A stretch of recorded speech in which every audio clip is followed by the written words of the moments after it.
Hey, this is Heather. Welcome back. If you've been with me for a while, you know that I'm in the middle of a move, so that's why the place is like a train wreck.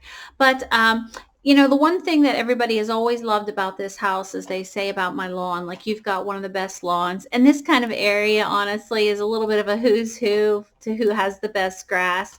And I've made like many mistakes along the way in my 7 years of living here, and I probably don't have the best grass as when I started, but I was able to bring it back a little bit. So that's what this is about. This is trying to share in case if the new homeowner would want to have some words of wisdom on how to maintain the same quality of grass that the house has right now, or to make it even better.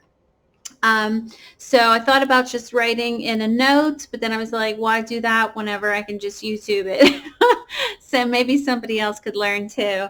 So to start off with, the very first thing you have to do is like treat your lawn like if it is a garden, like it is a garden the whole way around your house. So you kind of have to really baby it. It's not a yard, it's a lawn. So that's kind of like the attitude that you have to have with it. And the very first thing is setting up some type of lawn care regimen, whether you do it yourself or you have a company that comes in and do it. The company that I had come in, ultimately I like wasn't pleased with them. They're like better than nobody, but I felt like their applications, sometimes I've even caught them like not putting an application on, or if they do, they just like put it on like one plant here and one plant there, like not consistent. So I wouldn't like highly recommend them, but again, it's better than nothing. So that needs established like right out of the gate. We need to treat. And the company that I did use, not that I want to bash them, but it was True Green. But what you need to make sure is that's happening like in the rainy season. So in the spring and the fall, make sure that they're putting down nitrogen because that's really good for the grass. Too much nitrogen in a hot season is going to kill your grass, but you want nitrogen in it because that's going to help it grow. It's going to give that dark green, lush looking color and just that fullness. So that's important to make sure that they are applying the right things. You want to hit it early on in the spring with like weed reducing things so that they don't grow up and cause problems throughout your yard for like the entire year. So I would recommend that. I didn't do any like bug control because I didn't really have problems with bugs, but they can be like big problems. Um, but so that is like on the treatment, the applications. But then when it comes to like cutting the grass, like you have to cut the grass, like no joke, you got to cut the grass. At least when you're treating the grass, it's going to grow fast. So you have to cut it at least twice a week. And that is because the grass, it's going to grow like mad, especially in rainy seasons. This is like when it's raining, springtime, you got to get out there and hit it because you want it to come up very good and not be hampered before that hot season comes in. So when the grass grows, you can't cut more than 1/3 off at one time. We absolutely do not want any clumping, no clumps that go onto the grass because that's going to cause damage to what you already have and create dead spots. No, it's not good. And you do not want to like wait and cut like once a week because it's convenient for you, and then you figure like, oh, I'll just bag it and then throw the bags away. No. That's taking away all your nutrients that you had, that this lawn care service that you're putting stuff down, all those nutrients are in those clippings and you're just cutting it off, taking away. So you're defeating the purpose. You want to put that back down in all those nutrients and let that system just keep recycling itself. So in the dead heat of the summer, I would always cut at a 4, no less. Raise that deck up as high as you can get it on the 4 all summer long. But what I did as a safe measure, whenever it's like really a rainy season, like in the spring or in the fall or something, I would lower my front deck. I know you're not supposed to, but I would keep the back end at my 4, and I would lower the front end to like a 3.5. You could lower it down to a 3, the whole deck down to a 3 or 3.5. But what I was doing is I was giving myself a cushion in case if there were like multiple days of rain and the grass really got high and I'm trying not to bag, right? So what I would do in those instances, if it really got ahead of me and I didn't get out there and cut it fast enough, I would raise that deck back up to the 4 so that I wasn't cutting too much off, not getting clumps and not having to bag. And I felt like that was a safe measure. And then I would just make sure that I would cut it again very quickly after, like 2 days later again, and maybe bring it back down to that 3.5 so that I could stay ahead of it basically. So I felt like those were the important things on cutting. In the dead heat of the summer, it is imperative that you water. I was really bad with watering, and that's how you get some problems. You cannot water a lawn, okay, with a hose in your hand. Like, you'll never, ever accomplish anything good because you'll get frustrated being out there with the amount of water that needs to actually saturate into the ground. You need to have a sprinkler system, and it needs to go for like 15 minutes or 20 minutes in one particular area, and you need to do that throughout the entire place. If you do just do a little bit of water and you get it only on the surface, you're not going to encourage good root development. So that's good to make sure that you water and do it properly to the whole lawn. Okay, so let me see here. Okay, like I said, you got to make sure that you cut and no clumps, no bad clumps. When it comes to like weeding and edging, I just would take the weed whacker and turn it upside down and holding it, I guess, on a straight way, not like an angle like when you normally cut with a weed whacker. Just holding it straight up and down. There's YouTube videos on how to do it, but that's how I would weed. I like do my edges around the property. I would go along the sides of the cement with that weed whacker straight up and down so that blade would just cut the grass. And you have to make sure when you're like weeding, you don't cut too low. You don't want to cut the grass too low, because if you cut the grass too low, that's not healthy for it. It needs to be longer in order to like stay vibrant, especially through the hot heat. So we don't want to like, plus you don't want it to look weird in terms of how the edges look and with respect to the rest of the lawn. They all need to kind of be the same height. And when it comes to that same height, what's important here is aeration.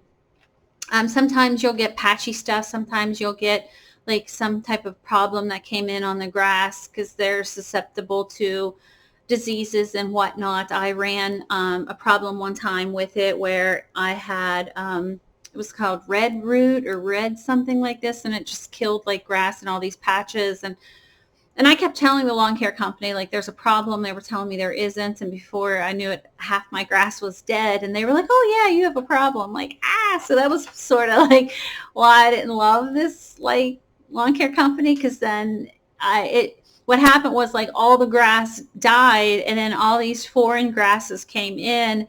And then it was just this long system of trying to eradicate these bad grasses. So the grass seed that we put down in aeration is like absolutely critical. I am not a fan of mixed varieties. And I actually don't like the variety that True Green has. So when it came to aeration, like, I think you should aerate, like I did aeration, but I didn't want their seed put down. I actually have it right here in the back. This seed it's a blue blend, Kentucky bluegrass blend. I bought this and I went around with my own little hands and sprinkled it in some patches where the grass had died. I dug it up, and then I had like potting soil on these sections. And so then I would put this grass, I dug it up a little bit so that it would be able to take roots, and then I put some dirt over it. And it didn't grow that year, but like the next year, which is actually this year, I had all this beautiful grass come up, and I was so happy. So that was a little bit of work, but I feel like the Kentucky bluegrasses are the best. And when it comes to like mixing grasses, that is bad news in my opinion, especially tall fescue. Everybody's like into tall fescue this, the turf variety, Kentucky 31, tall fescue, all these things. And I think they're bad. When you look at tall fescue, it grows faster. And when the colorations are different. So a tall fescue that's like a turf variety, one that's for like a pasture, they have like wider leaves, so you don't want to buy a tall fescue, and you do not want to buy a Kentucky 31 tall fescue. Bad news. Those two particular grasses grow in like clumps, and they're not like individual like little blades. Okay. And they look terrible when you have them mixed in with other grass varieties. There's going to be growth rate differences. The way that they kind of branch out and spread looks differently. They actually end up, if you mix grasses and they're not compatible, they don't look alike, they actually, one grass will look like a weed, right? And you can't kill grass with weed killers because it's grass. So got to be real careful of that. And so what happens is these fescues, like I'm saying, they'll either be a darker color or a lighter color, and it just doesn't look right. Here, let me try and show a picture here. And let's see, it might get a little crazy here for a second to show like what exactly I'm talking about. Okay, so in this example, you have in the outside area is just a normal Kentucky bluegrass. And in that center right there, that looks like a weed, like we want to kill this. And I have this in some patches in the yard, and I hate it. That is a tall fescue clump right here in the center, inside of a Kentucky bluegrass. And this is what I'm saying. Do not mix your grass seeds. Okay. So we want to steer clear of that completely. So I believe in overseeding, like overseed. That's a really good idea. Even if it doesn't come up that year, it's going to come up the next year. Seeding definitely needs to be done in the fall. Because that's best. A lot of people want to do it in the spring. You can do it in the spring, but it's ideal to do it in the fall to make sure that you're aerating. And I didn't aerate or apply seed every year. It was kind of like as I needed it, like maybe every other year, something like this. So I went over like the different grass types. Like I said, I really think that this blend right here is a good blend, but everybody else has their own way of doing things. But I can tell you for this lawn, everybody absolutely loves this lawn, and this is like what I've done to bring it back from some of the disease that hit it and some of the problems that I created, because I compromised it because like I said, I didn't cut it twice a week. I didn't realize the importance. I wasn't really caring for it. I was letting it get real high, then chopping it down, which is like hard on that grass. Then I was like letting it clump, or I was bagging. I did years of bagging. And I went from having extremely dense grass that you couldn't even see the ground. You couldn't even see the ground. There was like no brown. It was absolutely green, lush, beautiful, to having now like some sparse areas. There's some browning areas. There's, like I said, there's foreign grasses in there. Like there's some tall fescue, and even the tall fescue that is for pastures. I've got some of this wild crazy stuff growing right now because I canceled the service. There's some crazy weeds going on out there. So these are just the things that I have done to my yard, and I hope that this is a blessing to you, that you've learned something and that you're able to keep the lawn up, or maybe even make it a little bit better. Okay, y'all take care. God bless, and I'll see you again. Bye-bye.